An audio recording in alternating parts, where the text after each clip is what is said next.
Olá, bem-vindos ao quadro. Continuando o nosso estudo sobre impulso e quantidade de movimento, agora a gente vai falar de quantidade de movimento. Nós já falamos de impulso, vamos falar sobre quantidade de movimento. Acompanhe aqui o meu raciocínio. Esse carro tem uma massa m, tá bom? Esse carro tem uma massa m, tá certo? O que eu fiz na prática com esse carro, que a gente viu na aula de impulso? Eu, quando desci do carro, né, que estragou na minha viagem, esse carro estava parado, eu empurrei com uma força e transmiti para o carro o meu movimento. Ou seja, eu dei para esse carro uma velocidade v, tá certo? É interessante observar o seguinte, que os corpos eles podem transmitir o seu movimento para outro corpo. Foi exatamente o que aconteceu aqui. Nesse caso, eu transmiti o meu movimento para o carro. Bom, o produto massa vezes velocidade recebe o nome de quantidade de movimento. Tá bom? Isso é quantidade de movimento. Beleza? Quantidade de movimento também é uma grandeza vetorial. Né? Por quê? Porque é o produto de uma grandeza escalar, que é a massa, vezes a velocidade, que é um vetor. A direção da quantidade de movimento e o sentido são os mesmos da velocidade. E o módulo é igual ao produto entre a massa e a velocidade. Qual a unidade de quantidade de movimento? A unidade de quantidade de movimento é a unidade de massa, que é quilograma, vezes a unidade de velocidade, que é metro por segundo. Tá certo? Portanto, a unidade de quantidade de movimento é quilograma vezes metro por segundo. Se você multiplica o numerador por S, a gente tem S ao quadrado e S aqui no denominador.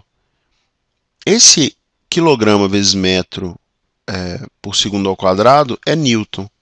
Então a gente tem Newton vezes segundo, ou seja, a unidade de quantidade de movimento é a mesma unidade de impulso. Tá bom? Qual a quantidade de movimento daquele carro que a gente estudou na primeira aula?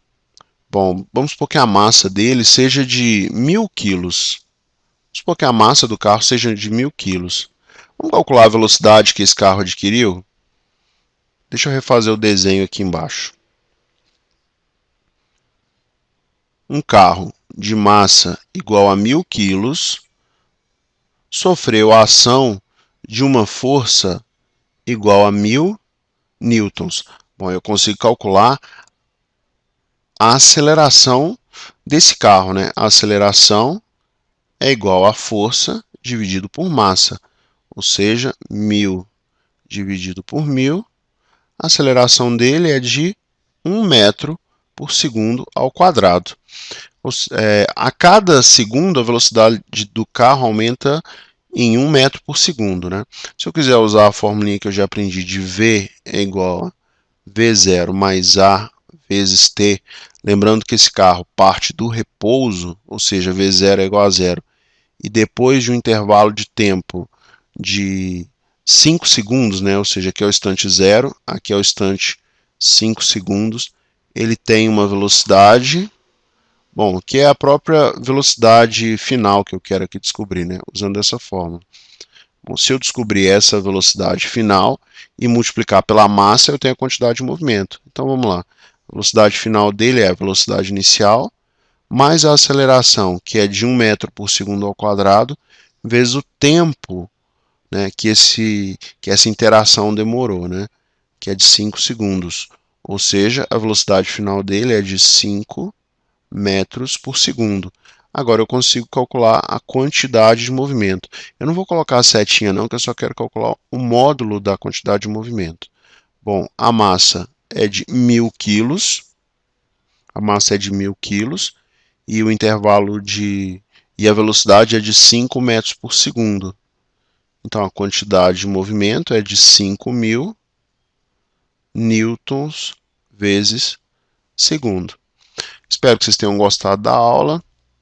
Até a próxima, pessoal.